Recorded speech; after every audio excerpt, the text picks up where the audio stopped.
The other huge volume of traffic we had by way of email and letters from folk was about tackling illegal immigration. And we have a question from Philip Orr. Philip, could you come to the microphone, sir? Thank you. Hello, Liz. Hi. Hi. I'm glad we got the email right for the dress code.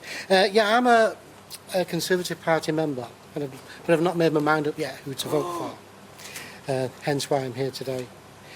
As of Monday, 18,500 illegal immigrants have crossed the English Channel since, this year. At the same time last year, it was 9,500 less. We have a population growth in the UK over the last 10 years, which has grown by 4 million. That's despite the 500,000 people that have overstayed visas or have just disappeared into communities. This obviously is having a massive impact on public services like education, health service and housing.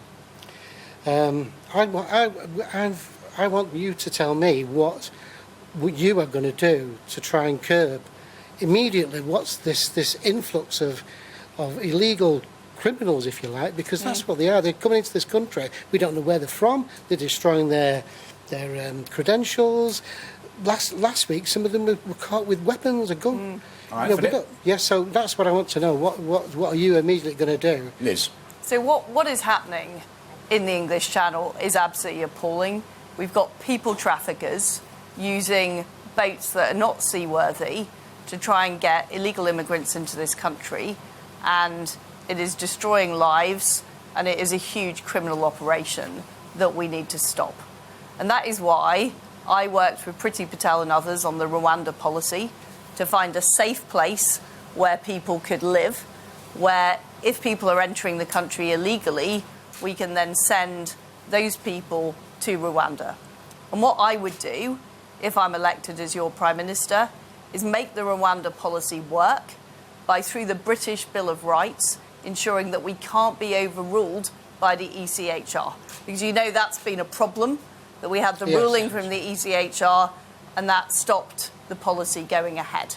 So I would make sure we legislate for Britain that we are in control of our own policy and we can't be overruled by the ECHR. Philip. I would also work with other countries to get new deals to find new locations, because what is really important is that countries like Rwanda want citizens in their country helping build their economy.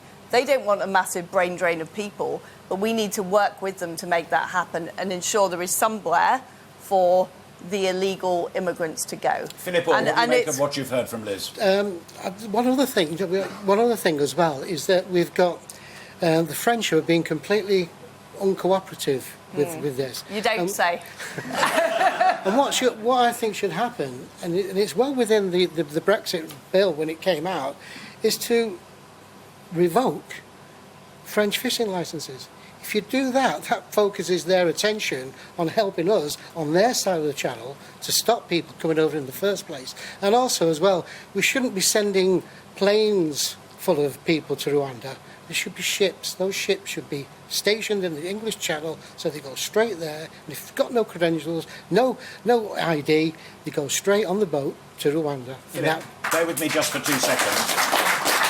If I may, Liz, add, this is from one of the Daily Mail readers who's joined in our conversation, a woman called Penny, who says, would Liz Truss consider turning the boats around and immediately returning them to France, as Philip is alluding to? So just on the subject of the French, I did have a very tough conversation with the French Foreign Minister 2 weeks ago, because the French are not putting enough staff on the borders at Dover to deal with the long backlogs.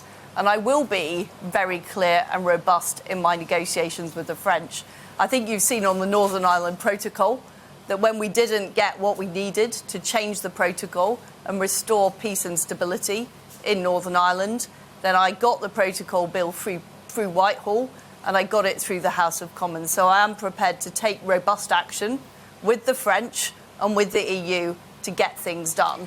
But, on the subject of the illegal immigration, I will use the most cost-effective method of making sure people are going to Rwanda.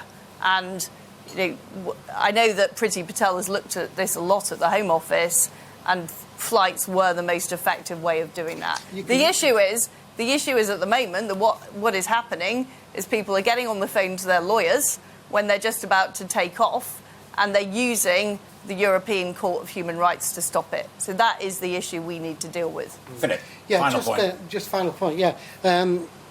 Why can't we use, for trade and everything, use Dutch ports instead of always using Calais? The backlogs there are there, but they're being man-made by the French. Why don't we use other ports to bring our goods and services into the country?